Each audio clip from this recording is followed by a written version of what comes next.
বছর শেষের আগেই প্রায় প্রত্যেকের ব্যাঙ্ক অ্যাকাউন্ট থেকে টাকা কাটা শুরু হয়ে গেছে। হ্যাঁ, নতুন বছর শুরু হওয়ার আগেই প্রায় প্রত্যেকের ব্যাঙ্ক অ্যাকাউন্ট থেকে টাকা কেটে নিচ্ছে। আপনি কোথাও কিছু করেননি, তারপরেও আপনার মোবাইলে মেসেজ চলে আসছে যে আপনার অ্যাকাউন্ট থেকে এত টাকা ট্রান্সফার করা হয়েছে বা এত টাকা কেটে নেওয়া হয়েছে। এখন যারা যারা জানেন না বিষয়টা, তাদের মনে চিন্তা হতে পারে যে কেন আমার ব্যাঙ্ক থেকে টাকা কাটলো অযথা, কী জন্যই বা কাটলো। তো আজকের এই ভিডিওটা সম্পূর্ণ দেখে নিন। আমার নিজের ব্যাঙ্ক অ্যাকাউন্ট থেকে অলরেডি টাকা কাটা হয়ে গেছে, তার ডেটও আপনাদেরকে দেখিয়ে দেবো। তো কেন এই টাকাটা কাটা হচ্ছে, কাদের কাটা হচ্ছে, আপনার ব্যাঙ্ক অ্যাকাউন্ট থেকে আজকালের মধ্যে কাটবে কিনা, তো কত টাকা করে কাটতে পারে, সেই সমস্ত কিছু এক এক করে আপনাদেরকে দেখাবো। তার আগে লাইভ প্রুফটা আপনারা একটু দেখে নিন। দেখুন, অন স্ক্রিনে আপনাদেরকে একটা মেসেজ দেখাচ্ছি, যেটা ব্যাঙ্ক অফ বরোদা থেকে পাঠানো হয়েছে। দেখতে পাচ্ছেন, মেসেজটা কিন্তু হাইলাইট করছি। কি বলা হয়েছে? RS 354 transferred from account. তো অ্যাকাউন্ট নাম্বারের শেষে 4টে সংখ্যা দেওয়া রয়েছে। তো এই যে ব্যাঙ্ক অ্যাকাউন্ট, এই ব্যাঙ্ক অ্যাকাউন্ট থেকে কিন্তু 354 টাকা কাটা হয়েছে। এই যে দেখুন, 354 টাকা কিন্তু ব্যাঙ্ক অ্যাকাউন্ট থেকে ট্রান্সফার করা হয়েছে, মানেই বুঝতে পারছেন যে টাকাটা কেটে নেওয়া হয়েছে। কেন টাকাটা কাটা হয়েছে সেই বিষয়ে বলা হয়েছে। দেখুন, যে ট্রান্সফার অ্যাকাউন্ট নাম্বার 2, তো বলা হয়েছে দেখুন DCARDFEE। তো এখানে এই যে কোডটা দেওয়া হয়েছে, এর কিন্তু একটা বিশেষ মানে আছে আমার যতটুকু সব মনে হয়। এই যে ডি ফর ডেবিট আর CARD কার্ড, FEE মানে ফিজ।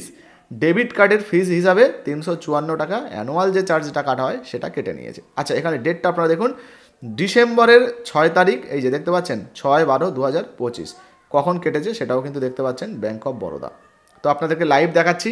দেখুন, এই যে ডেবিট কার্ডের ফিজ, আপনাদেরকে জানিয়ে দিই, আপনার ধরুন ব্যাঙ্কে অ্যাকাউন্ট আছে, আপনার কাছে একটা ATM কার্ড আছে, কিংবা আপনার কাছে ক্রেডিট কার্ড আছে। এই ধরনের যে কার্ডগুলো থাকে, ব্যাঙ্ক কর্তৃপক্ষ কী করে, বছরের শেষের দিকে বা আপনি যে সময় কার্ড পেয়েছেন সেই অনুযায়ী মোটামুটি 1 বছরে অ্যানুয়ালি একটা করে চার্জ কিন্তু কাটা হয় এই কার্ডের পরিপ্রেক্ষিতে। সেক্ষেত্রে আজকে আমার কেটেছে, কালকে আপনার কাটতে পারে, পরশু অন্য কারো কাটতে পারে। আমার ক্ষেত্রে 354 টাকা কেটেছে, আপনার ক্ষেত্রে কিন্তু সেটা কমও হতে পারে, সেটা 248 টাকা হতে পারে, বা এক একটা ব্যাংকের নিয়ম এক এক রকম হতে পারে। সেই অনুযায়ী যে চার্জটা সেটা কিন্তু কাটা হতে পারে। এই মুহূর্তে আমার দেখতে পাচ্ছেন ডি কার্ড ফি লেখা রয়েছে, তো সেই অনুযায়ী আমার 354 টাকা ট্রান্সফার হয়েছে।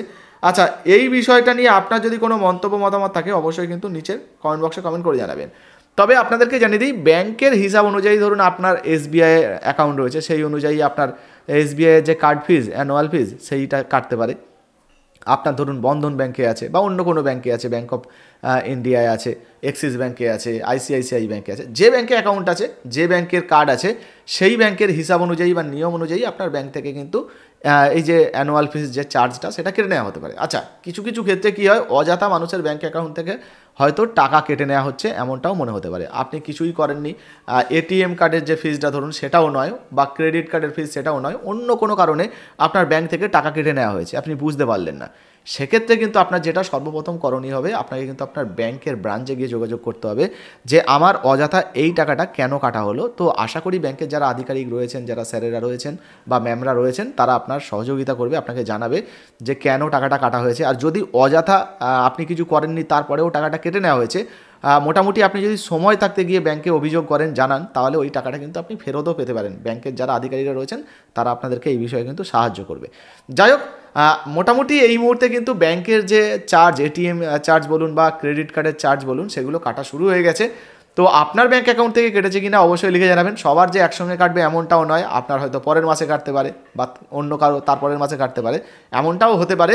তবে এই মুহূর্তে আমার যে ব্যাংকের চার্জটা কেটেছে সেটা আপনাদেরকে দেখালাম। আপনাদের কেটেছে কিনা অবশ্যই লিখে জানাবেন। ভিডিও ভালো লাগলে লাইক দিয়ে শেয়ার করে দেবেন। ফেসবুক থেকে দেখলে ফলো করতে ভুলবেন না। ধন্যবাদ।